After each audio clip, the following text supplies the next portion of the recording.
Actuellement, je suis le responsable data et intelligence artificielle au sein de Dassault Aviation pour la direction Customer Support, donc tout ce qui est soutien à nos clients. En termes de formation, je viens de l'IPSA, section système embarqué télécommunications. Je suis sorti en 2013. J'ai commencé comme ingénieur d'essai pour Airbus et très vite je me suis orienté vers la data, l'IA qui commençait tout juste à apparaître dans les années 2015. J'aime beaucoup faire de l'IA.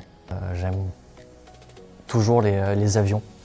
Et les produits que font la société Dassault Aviation me parlaient. Enfin, j'aimais beaucoup ces produits. Je m'extasie toujours quand j'entends un Rafale passer. Et c'est ça qui m'a donné envie de rejoindre cette entreprise pour partager mon expertise dans le domaine que je maîtrisais, qui était celui de l'intelligence artificielle.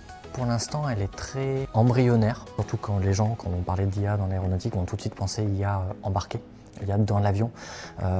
C'est des champs d'applications qu'on recherche, qu'on étudie. Mais pour nous, l'IA va surtout être en support de nos collaborateurs, que ce soit nos ingénieurs, nos techniciens, dans leurs travaux de tous les jours pour les aider à être plus efficaces, à écarter les tâches répétitives pour qu'ils puissent se concentrer vraiment sur leur expertise, leur savoir-faire et les éléments à forte valeur ajoutée.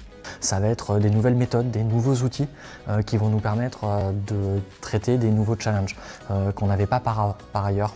Je pense par exemple à la multiplicité, la génération des données.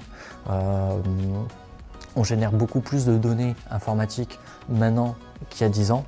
Et de facto, on a besoin de s'appuyer sur des nouvelles méthodes, notamment l'intelligence artificielle, pour nous aider à les traiter. Certains métiers vont effectivement peut-être être mutés, transformés, voire peut-être disparaître, mais c'est pour moi plus une évolution. Travailler les mathématiques. Sans maths, on ne fait pas d'IA. N'ayez pas peur de creuser, d'avoir un regard critique. Essayez de comprendre, vraiment de ne pas appliquer simplement les algorithmes d'IA, de comprendre comment ils fonctionnent, pourquoi ils sortent ces résultats-là.